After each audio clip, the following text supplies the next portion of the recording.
Assalamualaikum warahmatullahi wabarakatuh. Perkenalkan, nama saya Meris Lulu Aisyah, mahasiswa alumni jenjang 12. Hari ini saya akan melakukan konseling atau pendidikan kesehatan kepada pasien dan keluarga pasien dengan pos operasi kolostomi.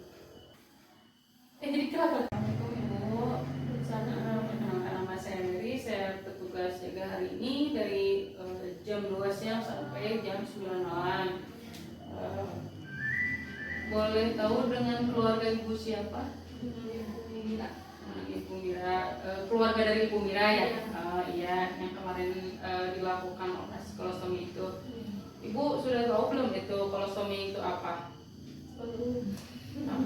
Jadi kan kolostomi itu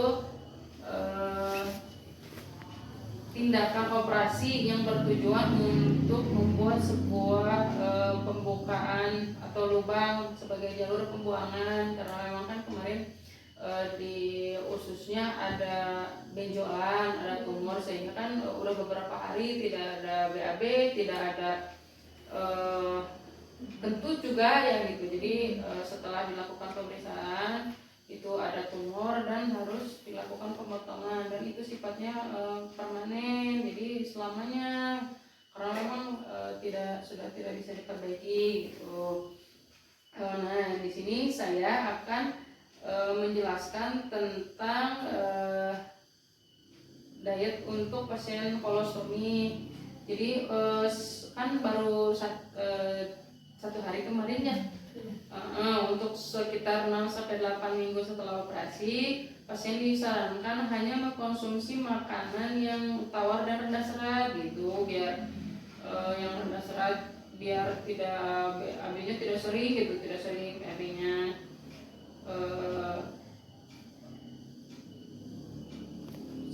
Setelah itu pembengkakan pada usus diharapkan sudah membaik pada pasien kembali makan seperti biasa, tentunya secara perlahan. Jadi setelah 6-8 minggu itu diharapkan si pencernaannya sudah bisa beradaptasi gitu ya. Untuk jenis makanan yang direkomendasikan, ini ada kebetulan ada leafletnya ya Bu ya, nanti Ibu bisa baca ini. Nanti sambil Ibu baca sambil saya jelaskan ya Bu ya. Untuk jenis makanan yang direkomendasikan, yang pertama ada susu dan produk olahannya. Beberapa jenis pasien dapat mengkonsumsi mengalami intoleransi laktosa setelah menjalani kolostomi, sehingga disarankan untuk mengkonsumsi susu atau produk susu seperti keju, yogurt secara perlahan, tapi jangan banyak ya, nanti takutnya ada mencret gitu, jadi karena belum adaptasi. Yang kedua, makanan berprotein tinggi seperti daging tanpa lemak, ikan gitu ya Bu ya, daging unggas tanpa kulit gitu, tanpa kulitnya, sebagai sumber protein hewani yang untuk pasien setelah mengalami kolostomi. Telur juga boleh, tapi kalau telur mah dibatasi gitu ya, atau misalkan cukup sehari satu kalau untuk telur, boleh satu hari satu. Untuk kacang-kacangan dan jamur sebagai sumber protein nabati yang baik, namun pastikan mengkonsumsinya dalam jumlah sedikit dan mengunyah hingga halus sempurna untuk menghindari masalah pada usus. Banyak kan itu habis dilakukan operasi ya Bu ya, masih adaptasi, jadi masih harus secara bertahap semuanya. Terus makanan yang rendah serat seperti roti tawar dan nasi baik dikonsumsi pasien kolostomi, sedangkan makanan yang berserat tinggi seperti nasi merah, roti gandum sebaiknya dibatasi dulu pada beberapa minggu awal setelah operasi, lalu bisa juga secara bertahap. Jadi intinya semua harus bertahap.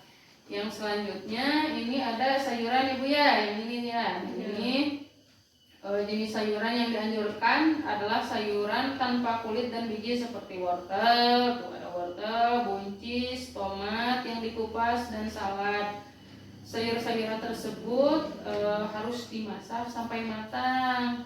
Sedangkan jenis sayuran yang harus dihindari atau jangan dulu diberikan ya Bu ya, seperti bawang, kembang kol, asparagus, brokoli, dan kubis. Itu karena kalau itu bisa meningkatkan gas di dalam perutnya ya, nanti nggak bagus untuk perkembangan adaptasi pada pasien dengan kolostomi ya Bu ya, atau dengan pembuatan saluran pembuangan ya. Untuk yang selanjutnya ini Bu, ada lemak di sini. Lemak dianjurkan untuk mengurangi konsumsi makanan berkadar lemak tinggi, misalnya makanan yang digoreng atau daging yang berlemak, karena dapat menyebabkan rasa tidak nyaman pada perut. Itu bisa nanti mules kan, ke rumah sakit habis operasi terus mules, kayak enak juga ya Bu ya. Tidak hanya jenis makanan, juga jenis minuman yang dikonsumsi oleh pasien yang kolostomi juga harus diperhatikan. Selain air putih, pasien kolostomi juga bisa mengkonsumsi jus buah dan sayuran sesuai dengan jenis yang telah direkomendasikan di atas Bu ya. Kalau misalkan yang banyak mengandung gas, lebih baik dihindari dulu karena membuat ketidaknyamanan pasien setelah dilakukan kolostomi ya Bu ya.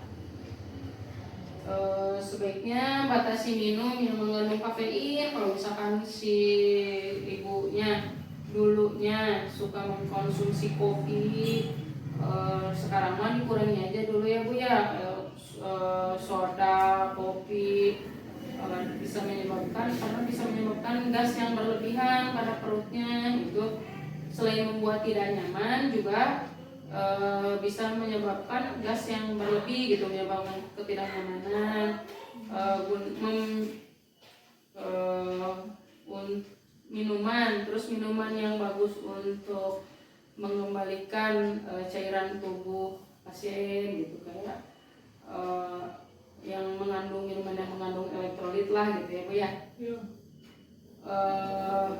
Beberapa jenis makanan memang dapat menyebabkan keluhan pada pencernaan seperti produksi gas berlebih, kentut bau busuk, diare, dan konstipasi. Namun setiap pasien memiliki reaksi yang berbeda terhadap makanan tersebut gitu. Jadi diet untuk pasien kolostomi memang dibutuhkan penyesuaian untuk mendapatkan jenis diet dan pola makanan yang sesuai dengan kebutuhan dan kondisi tubuh pasien. Pasien kolostomi dapat kalau misalkan nanti ada setelah pulang dari rumah sakit ada yang ingin ditanyakan, oh ternyata setelah mengkonsumsi ini jadi begini, baiknya gimana, boleh nanti kembali lagi ke sini ke konseling ya Bu ya, ke konseling, atau misalkan nanti boleh dikonsultasikan dengan ahli gizi juga yang misalkan dari puskesmas gitu, puskesmas terdekat ya Bu ya. Mungkin itu yang bisa saya sampaikan. Mungkin kalau misalkan ada pertanyaan boleh disampaikan Bu. Sudah cukup jelas?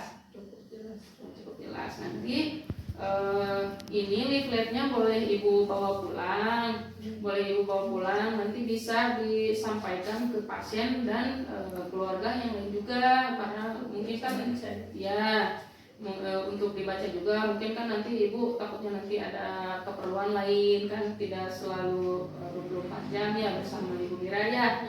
Ya gitu, nanti disampaikan ke keluarga yang lain juga di rumah gitu, karena ini kan kalau kolostomi yang Ibu Mira alami ini bersifat permanen gitu atau selamanya gitu, jadi harus paham juga, harus didukung juga adaptasinya gitu.